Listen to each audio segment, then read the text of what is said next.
Welcome to the world's first Straight Talk Solarcast. This is your go-to podcast for answers about solar. Brought to you by Solar Harmonics in Northern California, who invite their customers to own their energy by purchasing a solar panel system for their home, business, or farm. Each episode, we discuss questions facing people making the decision to go solar. The solutions to your questions are given to you straight by one of the leading experts in the solar industry, Jamie Duran, president of Solar Harmonics. Feel free to search our library for answers to questions that you're facing when considering solar. And now, here's Adam Duran, our host with the questions, and Jamie Duran, our solar expert with Straight Talk Solarcast. Hello, Jamie. Hello, Adam. How's everything in the land of solar this week? It's really good. Just got back from a trip to the islands of Hawaii. Oh. And there's a lot of solar panels there, and lots and lots of systems that are kind of orphaned. It was really sad. We visited quite a few places where, talking to the employees, I'd say, "Oh, wow, how long have you had your solar?" And they're like, "What's that?" And I said, "Well, you see those two boxes over there? Those are the solar inverters, and they're connected to solar panels." And they said, "Oh, we had no idea." And I went over and looked, and yep, those, and the woman said, "I've been here 7 years, and no one's even pointed those out." And I was like, "Wow!" What? So, yeah. So apparently, they've had systems installed, systems fail, companies out of business, and then they, try and get someone to fix it, and no one will come out and fix it. And it's just stuck. And then people leave, new people come in, and they don't even know what that is. And it's not part of their job, and they just carry on. And it happened 4 or 5 times where we were at different, like a hotel and then a coffee farm, and then, another restaurant, and yeah, several times. I just walk by and it's completely dark as far as, lights on the system or anything that would typically be there. And they're like, "Oh, you're in the solar business? Can you fix this?" I'm like, yes and no, because I'm only licensed in California. But anywho, it was sad to see these just abandoned solar panel systems. And then I was, is this kind of what is going to happen, 2026 and beyond? Is that if there's fewer and fewer solar installers out there to service these systems, are people just going to, let the systems die and then not try to get them fixed? And I mean, we see it quite a bit at commercial systems. If a building gets sold and, the property manager, they don't know anything about solar, or, they don't want to know because it's just more work for them. And so it's going to be an issue, I think, because the one woman said, "Yeah, I thought I saw a panel like slide off the roof," and I was like, "Oh boy." What? Yeah, and it just kind of crashed onto the ground, and they threw it in the trash, and that was it. And so, but anywho, yeah, it was a little sad to see, because somebody at some point had some solar. Some solar hopes and dreams there, and sold that it was going to save them a lot of money, and I'm sure it did for a little while, and then something happened and it stopped. So you're going to ask something. Very disheartening. It is, and it's but is it going to is it really, could that happen in California? I suppose it could, if 80-90% of the solar installers, as predicted, residential anyway, are predicted to be out of business, which is really sad. But we're really not seeing that right now, because all the solar installers are super busy and everyone is really optimistic. But we're booking along for, people are still getting massive electricity bills, and we're letting them know, the time has passed, and it's now we're 44 days away from the end of the year. So that's too late for this year, but we'll try and we'll get to you next year. And they're kind of just resigned that this is the new world order, and it is pretty crazy. And so I wanted to talk about, in California, there's 3 major utility companies, and these are privately owned. So that means they're investor owned. So they have to produce income and profits and growth and increases in revenue every year because they answer to stockholders. And do you know which utilities those are? I can take a guess, but That's Sacramento. no, Sacramento one. No, damn no. it. It is Alameda. PG&E, Okay. Okay, Southern PG&E. California Edison, and San Diego Gas and Electric. Oh, wow.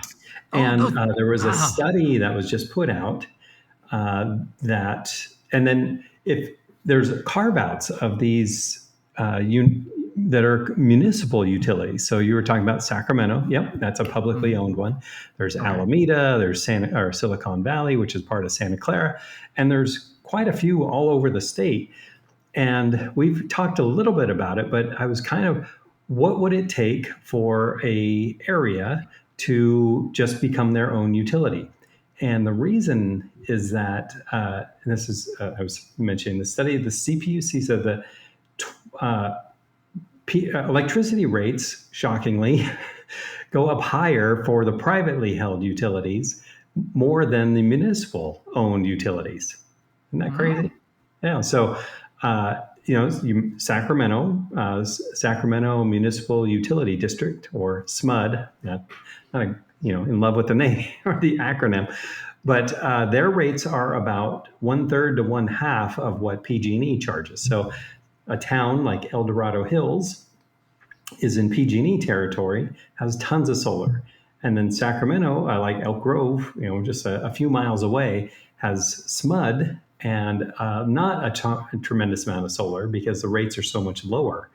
And so it is interesting because why is two utilities right next, and one really small, smaller compared to PG&E, has a really small footprint compared to PG&E, can charge lower rates. It is fascinating, and this utility, or this study, was talking about how, well, why is it? And it is because that PG&E has a tremendous amount of overhead, a tremendous amount of retirement, and they pay a lot more to their employees. And so, and then on average, and this was a few years ago, they were with overtime, just the line workers or the technicians, and they get on-call time as pay as well.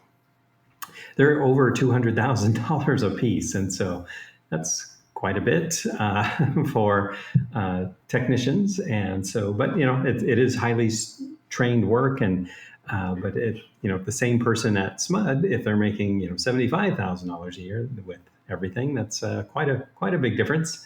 And so, California, would it make sense for different counties or different cities? And San Francisco is looking into this. How much would it cost them to make their own San Francisco utility district? And they put it forth. They put it out to the voters because they were thinking it was be $2 to $3 billion to essentially buy all of PG&E's equipment and just say, bye-bye, PG&E. You are now you're owned by, or at least this equipment in San Francisco is owned by the city. And so it died on the way. Shockingly, PG&E is highly opposed to it, and so it's. But I do think it's something worth discussing. If Contra Costa County, or especially areas where PG&E has huge fire exposure, Lassen County, and way up in northern California, where they do reach almost to the Oregon border. Would it make sense for them to just sell that utility and all that equipment and all those power lines and everything that they put into it, and they're all paid for, so they could just sell it and then be off the hook and then just focus on areas where they're not so heavily fire exposed? And so it's interesting. What do you think? I would love it if it was around here. I'm saddened again, disheartened again that when did San Francisco have this opportunity? Yeah, I thought they have the water rights or something like that, right? They have their own water department. Yep. And Los Angeles has it too. So Los Angeles LADWP, or lost their whatever that's much longer. Water and power. Water and power, yep. And then Yeah. they bill every 3 months, which makes it really brutal for people to get a gigantic bill. But it is interesting, that overall the rates have gone up 47% for PG&E customers, and only 17% for municipal owned in the same time frame, which I believe is about 7 years. Kind of crazy. But it's interesting to discuss and see if there's any. I mean, it'd be a huge undertaking, but could it make sense in the long term? I do think so, and so it's something worth figuring out. If we're thinking that one way to reduce costs and a PG&E is so terrible at this process, which I don't think they are. I think they're actually very good. We had a power outage here, and they had crews working on it at 5 a.m, and it was up by 9 a.m. So not too bad. And then other places where weather issues happen, PG&E is right there and doing a great job. But just the increase in electricity rates, from where California has higher rates, and they're getting really, actually this year I think they'll get almost equal to what Hawaii power charges are. It's interesting to consider what's the end game, and it might be that investor-owned utilities might be going out of business at some point, or getting taken over, and then at some point they don't have enough customers to spread their overhead to, and then it's big trouble for those guys. So, and that's probably the main reason, is that they're too big to fail. So we'll have to see how it can go. But in any event, that's wow. I mean, it could be some hope for the future for municipals to look at taking over PG&E equipment and seeing how that could go, because there's quite a few. Do we just write to our county supervisor now and say, hey, look into this? Well, I'm going to put this article in the show notes, and then you can kind of get a better idea and see if it is. I mean, California, there's initiatives to separate California. So maybe one initiative would be to take PG&E out with it, and see if that works. But there's all kinds of things happening in California. But it says that California has more than 40 publicly owned utilities, and so PG&E is certainly one of the largest. And then Southern California Edison, San Diego Gas and Electric are all there too. So, but there are carve-outs all over the place. So it is possible. It was done probably 100 years ago, and there's a lot more attorneys now to prevent that. A lot more lobbyists. So you have to. It would be an undertaking for sure. So maybe there'd be committees and to see if it makes sense. But it certainly could gain some traction, I think, with the voters in California. Wow. Especially. Yep. Yeah, it's the education part. Getting them to know that there's an option. I think exactly. Wow. But there might be some hope on the horizon with how much rates are increasing.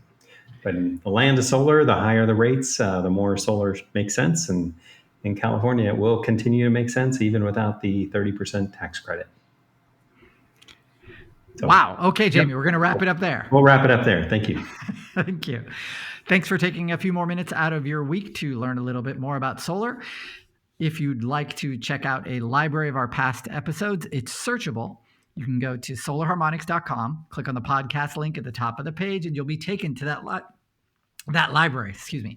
Next, if you have a question for Jamie for an upcoming episode, you can go to our Facebook page, Straight Talk Solarcast, and send us a message through there. And if you have a friend considering going solar, this would be still an excellent podcast to refer them to, because it will still save them thousands upon thousands of dollars over the life of their system. And what better friend is that? We always ask, and I don't know. Until next time, everyone. See you. That's all for now. Thank you for listening to this episode of Straight Talk Solarcast with solar expert Jamie Duran. Join us each week for more answers to your solar questions. Speaking of questions, got some? Email us at solarcast@solarharmonics.com, and we'll be sure to give you an answer in an upcoming episode. This episode of Straight Talk Solarcast is brought to you by Solar Harmonics, the leading solar energy developer in Northern California, who invite you to own your energy. Visit them on the web at www.solarharmonics.com.